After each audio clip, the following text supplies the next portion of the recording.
নবী পাক সাল্লাল্লাহু আলাইহি ওয়াসাল্লাম নফল নামাজে এত লম্বা সেজদা করতেন। আম্মা জান আয়েশা রাদিয়াল্লাহু তাআলা আনহা বলেন, মাঝে মাঝে মনে হতো নবী ইন্তেকাল করলেন কিনা, মারা গেলেন কিনা।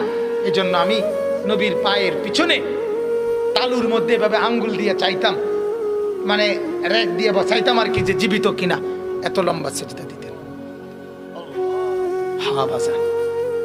হযরতে সাহাবায়ে কেরাম বলেন, নবীজি সেজদা দিতেন এত লম্বা আর কামতেন। নাসমাউ লাহু আজিরান কা আজিরিল মিরজাল। সাহাবীরা বলেন, চুলার মধ্যে ডেকচির মধ্যে পানি বসাইলে পানি যখন উতরাইয়া ডকডক করে, গরম পানি ডকডক করে না, এরকম ডকবগে আওয়াজ যেভাবে করে, আল্লাহর নবীর কলিজার কলবের ভিতর থেকে আমরা কান্নার এরকম ডকডগে আওয়াজ শুনতাম। সেজদার কান্না। আল্লাহর নবী এভাবে কাঁদতেন, নবী এভাবে কাঁদতেন।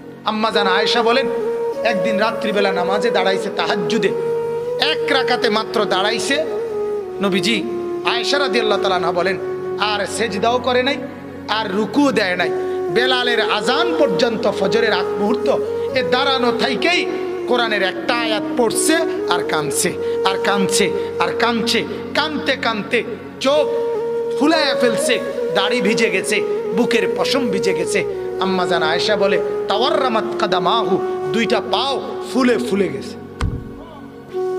এরপরে আরো আশ্চর্য কথা শুনেন। আম্মা জান আয়েশা বলে, উম্মত শুনবা, সেদিন ওই রাতে সারা রাত কেঁদে কেঁদে বুক ভাসাইয়া নবী একটা কথা বলছে আল্লাহর কাছে। সেটা কি? তো আয়েশা রাদিয়াল্লাহু তাআলা আনহা বলেন, সেটা শুধুই কেবল এই উম্মতের জন্য নবী কাঁদছে। ইন তুআযিবহুম ফাইন্নাহুম ইবাদুক ওয়া ইন তাগফির লাহুম ফাইন্নাকা আনতাল আজিজুল হাকীম। এটা কোরআনের আয়াত।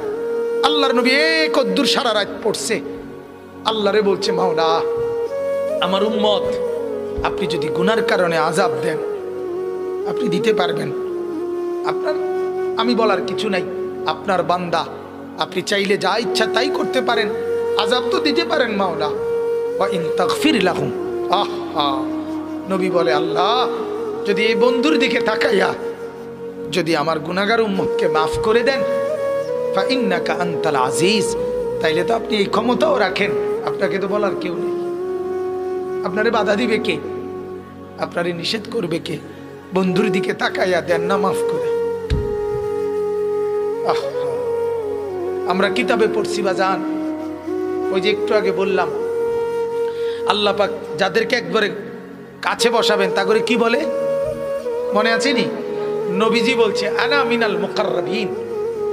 নবীজি বলছে, ও উম্মত, আল্লাহর ঘনিষ্ঠ জনদের মধ্যে সর্বপ্রথম সবচেয়ে ঘনিষ্ঠ হব আমি মুহাম্মদ।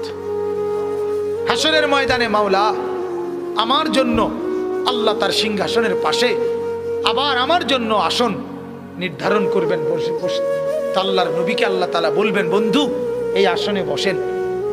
কিতাবে আছে বাজান, নবীজি সাল্লাল্লাহু আলাইহি ওয়াসাল্লাম, একটু মনোযোগ দিয়ে শুনেন এই কথাটা। আল্লাহর নবী নিজে আইসা নবীর জন্য যে আসন, সিংহাসন হাসরের মাঠে, নবীজি আইসা এটার সামনে এরকম হাত রাখবেন, হাত, কিন্তু বসবেন না। আল্লাহ তাআলা বলবেন, বন্ধু এই আসন তো আপনার জন্য, বন্ধু বসেন না, আপনি বসবেন না। তো আল্লাহর নবী বলবেন, রব্বুল আলামিন আমার জন্য বলাতে তো হাত রাখছি, আমার এটা তো আমি গ্রহণ করছি, আপনি দিয়েছেন বলে, কিন্তু আমি বসবো না মাওলা। আল্লাহ বলবেন, কেন বসবেন না? আল্লাহর নবী বলেন, রব্বুল আলামিন আমি যদি বসে যাই হাসরের এই বিরাট ময়দানে, আমার উম্মতের জন্য দৌড়াবে কে? আমার কোথায় কোন উম্মত গুনার কারণে, নাফরমানির কারণে আটকায় যায় কিনা? আমি যদি না ছুটি, আমি যদি না দৌড়াই, আমি বসে গেলে আমার উম্মতের জন্য দৌড়বে কে?